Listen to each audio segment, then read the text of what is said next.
Sebelum menonton, jangan lupa like, subscribe, dan tekan tombol lonceng. Selamat menyaksikan. Hai sahabat Eljon, salam jumpa bersama saya Yunika Swandi dan Anda menyaksikan L-Talk Empowering Life Through Communication. Nah kali ini sahabat Eljon, oh ya gimana nih kabarnya nih sahabat Eljon semuanya nih. Aku harap sahabat Eljon semuanya ada dalam keadaan yang baik dan berbahagia pastinya. Kali ini kita kembali akan berdiskusi seputar komunikasi dan gak kalah menarik topiknya karena ini topiknya adalah mengenai musuhku adalah motivasiku. Mungkin di sahabat Eljon ini sering berpikir bahwa kalau musuh kita ini selalu menjatuhkan kita, karena kita juga kalau mikirin musuh kita atau pesaing berat kita itu rasanya emosional aja, rasanya pengen marah dan kayak greget sendiri. Tapi sahabat Eljon ya, tanpa kita sadari musuh itu juga bisa membuat kita untuk semakin mengembangkan diri kita untuk meningkatkan kapabilitas kita. Nah sahabat Eljon, jadi musuhku menjadi sumber motivasi terbesar. Nah kali ini kita akan membahas bersama dua panelis hebat kita. Ada Kak Doni De Keizer, yaitu seorang speakerpreneur, dan juga ada Bapak Roni Francis, seorang bisnis maximizer. Halo Pak Doni dan Pak Roni. Halo Yunika, apa kabar? Baik dong pastinya. Sudah makan? Oh saya nanya. Nah kita nggak cuma bertiga nih ya Pak Doni dan Pak Roni, karena kita sudah kedatangan salah satu tamu narasumber hebat kita, yaitu ada Pak Robi Habibi, seorang motivator dan pengusaha. Halo Pak Robi, gimana kabarnya? Baik, abrakadabra. Abrakadabra. Apa tuh Berubah ya? dong. Berubah ya. Kayak mesti dicek kantong-kantongnya nih. Biasa, langsung slap slip. Nah, kita akan membahas mengenai musuhku adalah motivasiku. Gimana dari, berarti apa ya nyebutnya, bapak-bapak ya semuanya di sini ya? Bapak, kakak, Abang. Abang. abang atau abah? Gimana nih tanggapannya kalau menurut bapak, abang, akang mungkin juga boleh ya, AA juga boleh, mengenai musuh adalah motivasiku. Apakah setuju atau adakah perdebatan lainnya? Pingsun nggak? Karena kalau misalnya sekarang ini, kalau misalnya kita lihat yang musuhku ada motivasiku, itu kita harus tanya dulu dengan orang yang berpakaian seperti sheriff. Ya, karena mungkin dia lebih banyak menangkap penjahat dibandingkan kita. Jadi memang musuh biasanya ditangkap. Itu. Musuh itu kan identik dengan kejahatan ya. Iya. Ya, jadi orang-orang yang punya musuh. Tapi tolong jangan lihat ke sini bang, kalau dia bilang ya, musuh. Sebenarnya memang dicari mana yang harus ditangkap. Oke. Gimana nih Pak? Kalau saya ngelihatnya musuhku adalah motivasiku. Musuh sebenarnya karena dia nggak kenal dirinya sendiri. Orang-orang yang nggak kenal dirinya, dia seakan-akan jadi musuh untuk dirinya sendiri. Bahkan di dalam beberapa sesi dan training pengembangan, orang-orang yang hebat adalah orang-orang yang bisa mengalahkan emosi atau hawa nafsunya sendiri. Sebenarnya musuh terbesar itu dalam satu cerita itu bukan peperangan yang besar, tapi kita ngelawan diri kita aja sendiri. Contoh yang paling gampang gini deh, kalau lagi malas bisa nggak ngelawan, lagi mager, bener nggak ya sekarang ya kan? Atau mencoba sesuatu yang baru. Pandemi kemarin itu kan membuat kita banyak berlawanan ya dengan kebiasaan-kebiasaan kita yang biasa ketemu orang, ngobrol, enjoy. Kalau nggak ketemu sama orang, ketemu sama siapa itu bang? Maksudnya nggak ketemu tatap muka gitu ya, nggak ketemu offline. Ketemunya akhirnya di dunia online. Apalagi mungkin kita ngalamin masa-masa duduk lama berjam-jam gitu kan. Itu dia harus melawan dirinya sendiri kan. Makanya kalau nggak punya motivasi yang besar, sulit sekali dia tetap mau melakukan kebaikan untuk orang lain. Kalau saya ngelihatnya motivasi atau musuh terbesar adalah diri kita sendiri. Tapi sebenarnya motivasi itu harusnya musuh itu jangan dijauhi. Musuh itu kalau bisa diakrabi. Wow. Quotes of the day hari ini ya, berarti artinya ya. Jadi kalau misalnya saya menanggapi sedikit tentang dari tadi Bang Robi ya. Kalau misalnya dari Bang Robi tadi bilang musuhku itu harus didekati. Betul, karena kenapa? Kalau misalnya kita selalu berpikir bahwa musuh kita adalah seseorang yang harus kita bunuh istilahnya ya, harus yang kita tangkap. Berapa besar upaya kita untuk bisa melakukan hal seperti itu? Karena sewaktu kita melakukan seperti itu, kita sebenarnya berlawanan dengan diri kita sendiri. Sebenarnya kita mempunyai kelebihan apa, ternyata kita harus ya melakukan sesuatu untuk menutupi orang tersebut sehingga mungkin berlawanan dengan apa yang kelebihan kita. Nah, bagaimana caranya kita menganggap musuh kita adalah sebagai sumber motivasi? Itu kan balik lagi kepada pola pikir, ya kan? Nah, kalau misalnya kita selalu berpikir bahwa musuh kita ini adalah sesuatu yang harus dilenyapkan, otomatis kita bercerita atau kita selalu menganggap dari mana? Kelemahannya dari dia. ya kan? Tetapi kalau kita pola pikir, ini adalah sumber inspirasi, kenapa saya bisa kalah dengan dia? Mungkin ada sesuatu yang harus saya tingkatkan. Nah, ini yang akan membawa kita menjadi sesuatu yang lebih. Nah, tadi benar banget, saya setuju tadi dibilang sama Bang Robi. Musuh terbesar itu adanya di dalam diri ya, Bang ya? Di dalam diri. Karena kenapa? Orang selalu berpikir musuh itu adanya eksternal, musuh itu adanya di luar. Padahal musuh terbesar kita ada di dalam diri kita. Ada suatu cerita dari namanya orang bijak zaman dulu ya. Jadi ketika waktu dulu pencipta, waktu lagi bilang nih lagi istilahnya lagi pikir-pikir ya. Wah kalau kita mau desain kunci namanya kesuksesan, ini mau kita taruhnya kemana nih? Kita taruh di atas gunung? Enggak. Nanti kalau misalnya manusia ini pintar ya, nanti mereka bisa cari gimana cara mencari ke atas gunung nih. Gunung yang paling tinggi, tetap masih bisa. Gimana caranya kita taruh ke dalam dasar lautan yang paling dalam? Tetap masih bisa dicari. Nah makanya akhirnya setelah berdebat panjang lebar, ditaruh di mana? Di dalam hati manusia. Karena di situ orang-orang kebanyakan tidak mencari, karena mencarinya kebanyakan keluar. Nah seperti itu. So sweet banget sih jawabannya. Hari ini memang temanya agak sedikit sweet, selebihnya pahit ya. Boleh kalau Iya, setuju. Sebenarnya benar banget ya. Tadi juga Bang Robi bilang bahwa musuh terbesar kita itu diri kita sendiri. Karena peperangan yang paling sulit ditundukkan itu ya perang melawan diri sendiri. Ya kan? Cuma kadang orang lebih banyak mencari musuh itu dari luar dirinya.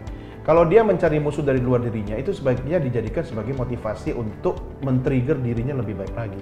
Cara paling baik untuk melawan musuh di luar diri kita adalah dalam karya. Ya kan? Ya. Kita diam-diam berkarya harus lebih baik dari dia. Ya, kita nggak usah berantem sama dia, nggak usah keluar-keluar. Ya kita tunjukkan saja bahwa sebenarnya dia mampu memotivasi kita untuk berkarya lebih dari dia. Nah, kalau kita bisa berkarya lebih dari musuh di luar diri kita, itu sebenarnya kita sudah melawan musuh dalam diri kita sendiri juga. Kenapa? Untuk melawan mager tadi, ya kan?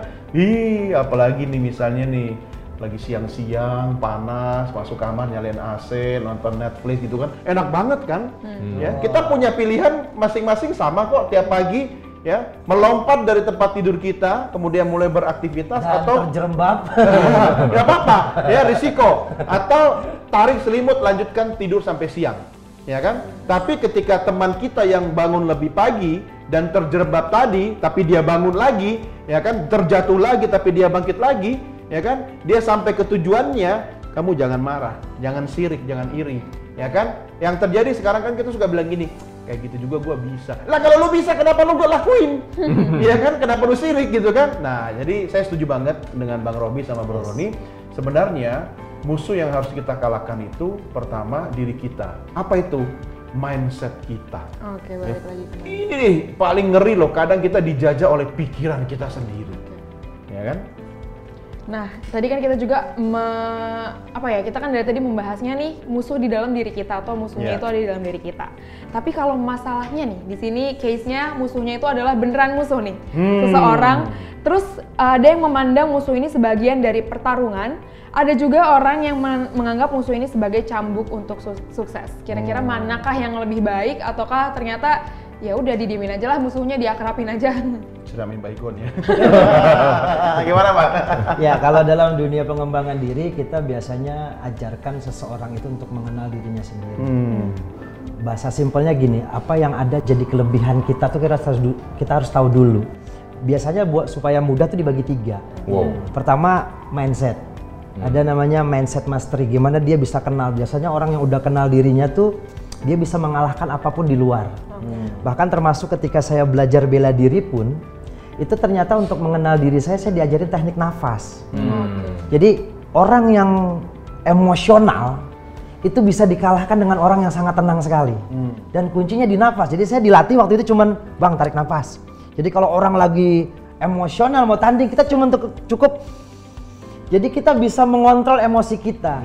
Dan ternyata setelah saya riset ada kungfu, pencaksilat, taekwondo, itu salah satu kuncinya adalah dia harus mengenal dirinya. Nah, cara mengenalnya lewat nafas. Karena ciri-ciri orang emosi gimana? Nafasnya terengah-engah. Ya kan kesel. Nah, itu biasanya nggak kekontrol. Nah, di situ ada namanya mindset mastery.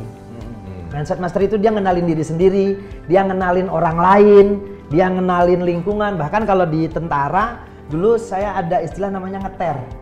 Atau belajar tentang teritorial. Jadi kalau di kantor saya baru bergaul, saya akan lihat, oh tipikal atasan saya karakternya apa. Bahkan dalam bukunya Florence Litter tentang psikologi kepribadian orang kan dibagi lagi. Ada melankolis, ada sanguinis, ada phlegmatis. Jadi kalau yang orangnya demen bercanda, gimana cara treatmentnya? Nah itu hanya bisa dilakukan orang yang punya mindset, punya pengetahuan tentang diri dan orang lain. Akhirnya komunikasinya jadi bagus. Yang kedua, dia harus kuasai hard set mastery-nya dia. Di sini nih. Ya kan? Ya orang yang saya pernah treatment satu karyawan yang dia punya atasan karakternya koleris, nunjuk perintah. Sebagian karyawan menjadikan atasan kayak gini musuh, bener nggak? Bener dong, dibenci. Musuh bersama ya? Musuh bersama. Nah bedanya si bapak ini saya treatment Pak, orang koleris itu caranya ngenaklukinnya gampang. Yang pertama dengarkan dia, yang kedua minta pendapatnya dia. Yang ketiga, jadikan dia memang atasan bapak yang harus selalu dihargai. Jadi apa-apa dikit-dikit, walaupun bapak bisa ngerjain, izin dulu. Karena orang koleris nggak pernah mau didului. Bahkan kalau Anda hebat pun, dia hanya akan takluk sama orang yang satu level sama dia atau di atasnya. Baru dia bisa, wah ini orang hebat gitu. Nah, kalau bapak statusnya bawahan, jangan lakukan itu. Nah, dia belajar kemantapan hati di situ. Yang ketiga adalah skill set mastery, bagaimana ada keahlian-keahlian. Bagaimana bisa menaklukkan musuh-musuh dalam kehidupan kita. Contoh misalkan, saya nggak bisa bahasa Inggris. Suatu ketika saya harus ngisi training pakai bahasa Inggris. Itu harus speak, you know lah. Ya kan? Dan saya pernah ngisi training motivasi dengan bahasa Inggris. Ya udah bahasa Inggrisnya Chinglish. Gimana tuh? Ciputat English. Ala-ala Jackson lah, jujurly which is gitu kan. Akhirnya saya harus melatih itu. Ternyata ada ketakutan terhadap sebuah musuh tadi kan. Ternyata musuh itu kalau kita akrabin tadi sama kayak gini, orang yang putus cinta, pernah putus cinta, itu seharusnya adalah orang yang paling tidak pernah sakit hati lagi. Karena putus cintanya udah berkali-kali, udah kebal ya. Orang yang sudah sering sakit hati, orang yang sudah sering dihina, orang yang sudah sering dibully, seharusnya adalah orang yang jago dan hebat. Jadi ketika dikatain, biasa aja. Biasa aja. Gua udah sering lebih sakit daripada ini. Atau kalau kayak gini, bang lu kok nggak sakit hati? Udah, hidup gua udah terlalu banyak penderitaan. Jadi nggak bisa lagi disakiti, benar nggak? Pernah ngalamin kayak gitu? Kayaknya pernah ya, kelihatan ya. Makanya banyak orang sukses ya bang ya, yang artinya apa? Sudah berkali-kali jatuh. Itu. Ya kan? Alah kayak gini doang, kemarin juga udah pernah bangkrut gitu kan, ya mulai lagi gitu. Jadi kan? skill setnya itu berdasarkan pengalaman-pengalaman. Makanya bahasanya orang sukses itu nggak ada sukses itu yang instan, pasti melewati berbagai macam kegagalan, kan gitu. Kalau gue bilang gini, sebenarnya setiap orang itu pasti mencapai kesuksesan. Cuma ada dua, kalau belum sukses, belajar. Belajar dari kegagalan. Iya, nggak ada yang gagal sebenarnya. Kalau kita gagal itu sebenarnya kita dikasih kesempatan untuk mereview kembali dan kita dapat pelajaran. Dan itu mahal loh harganya gitu kan. Saya berkali-kali gagal. Yang gagal itu prosesnya, bukan orangnya. Ya, dan ingat, kalau misalnya Yunike percaya bahwa pasti akan happy ending, ya kan? Ya udah tenang aja. Kalau belum happy, berarti belum ending kan? Oke, setuju. Nah ini tadi kita ngomongin mengenai jatuh nih, kan berarti kan kita harus bangkit dulu. Ya, maksudnya kan kalau habis jatuh kan pasti harus bangkit. Seseorang itu harus memiliki pasti mendapatkan motivasi. Nah, tapi gimana kalau kita mendapatkan motivasi itu dari diri kita sendiri mengenai self motivation? Ini kan berarti jatuhnya kita ngerasainnya sendiri, mau nggak mau kita yang harus motivasi diri sendiri. Nah, itu gimana tuh cara kita mendapatkan dan membiasakan diri kita untuk kita memotivasi diri kita sendiri? Kalau saya jatuh, saya justru menikmati momen saat-saat saya jatuh. Jadi stay dulu aja. Kenapa gua jatuh gitu kan? Nikmati dulu ya. Siapa yang bikin gua jatuh? Abis itu besok diracun. Jadi Kan kadang-kadang orang langsung nih bang, biasanya nih bang Rodi ya, orang langsung nyalahin orang lain. Gue begini gara-gara, enggak, sebenarnya proses jatuh itu sebabnya dicek dulu tadi. Kalau orang punya pola pikir, apakah aku jatuh memang karena aku yang menjatuhkan diriku sendiri? Harga diriku sampai jatuh, sampai free sale gitu kan. Atau kita dijatuhkan karena memang Tuhan izinkan kita untuk sampai di level dasar yang terbawah dalam kehidupan kita. Padahal sebentar itu Tuhan akan bikin kita naik sekenceng-kencengnya. Karena pilihannya gini, kalau kita udah di dasar jurang, nggak ada pilihan lain kecuali naik. Iya. Betul. Justru kecerdasan emosi itu Bahkan istilahnya headset tadi bisa ketemu malah pas saat lagi tersakiti, terzolimi, ditipu temen deket, urusan hati. Dia baru bisa sadar tuh, dia dapat headsetnya di situ. Pemantapan hati bahwa oh ternyata ditipu tuh begini. Oh ditipu. Sering nggak ditipu teman-teman? Oh banyak. Kayaknya kita kasusnya sama. Orangnya sama juga kayaknya. Iya. Dan kita bisa punya cerita yang sama, berarti sama ya Bang. Nah, justru ketika kita punya sama pengalaman, apa yang kita lakukan? Kita mentertawakan pengalaman masa lalu itu. Paling menarik tuh kalau kita sudah bisa mentertawakan masalah. Iya kan? Dasar bego lu. Tapi lucu nih Bang ya bro. Jadi kalau kita sedang jatuh, kita bisa lihat orang-orang yang ada di sekitar kita. Betul. Ya. Satu, kalau kita lagi jatuh, siapa orang yang berada di dekatmu pada saat lagi jatuh? Oh iya. Yang kedua, siapa mereka-mereka yang menghilang dari dekatmu ketika kita lagi jatuh? Dan yang ketiga nih, yang paling penting, siapa dia yang menempatkanmu dalam kejatuhan? Yang membuatmu jatuh itu ada juga orangnya. Itu ada ceritanya juga yang kejadian di kapal feri, ada ibu-ibu yang kecebur ya kan. Ada yang berani nolong. Tiba-tiba ada yang nyebur, wih ditolongin, wih ditepuk tangan. Hero luar biasa. Diangkat dia langsung lepaskan saya. Saya mau nanya katanya, siapa yang jorogin saya? Jadi bukan dia karena pahlawan, karena dijorogin. Itu juga dia dijatuhkan untuk dinaikkan. Ternyata dalam waktu dia jatuh, dia bisa menjadi pahlawan ya. Iya, dan dia nanya siapa yang jorogin saya?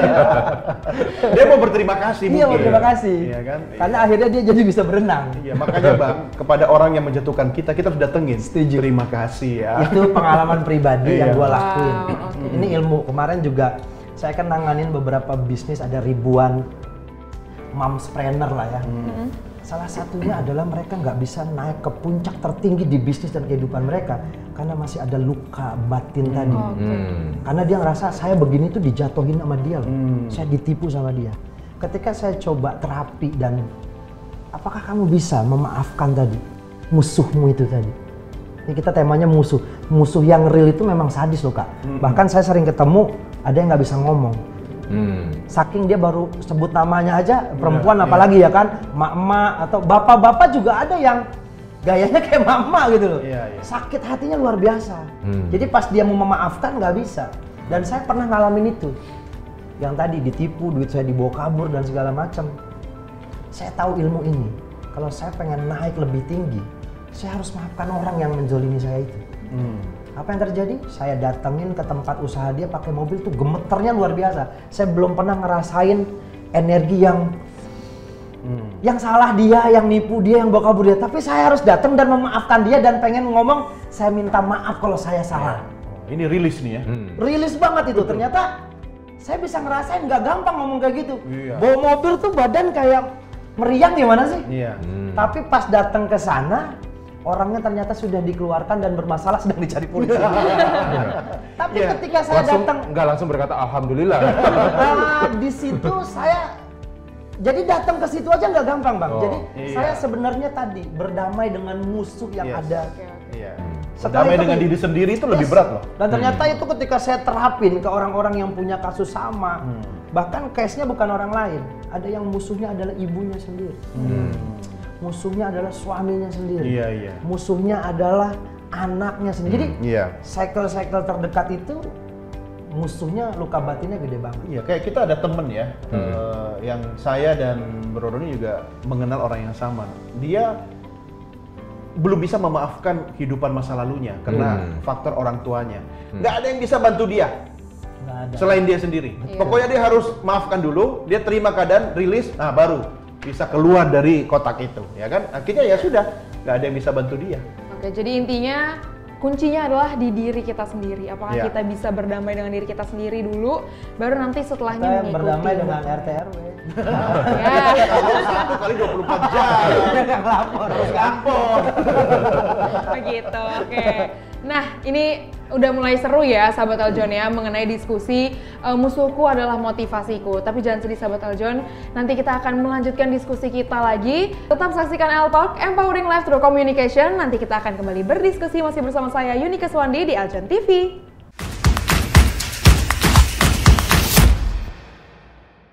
Hai sahabat Eljon, wah kayaknya seru banget nih nontonnya.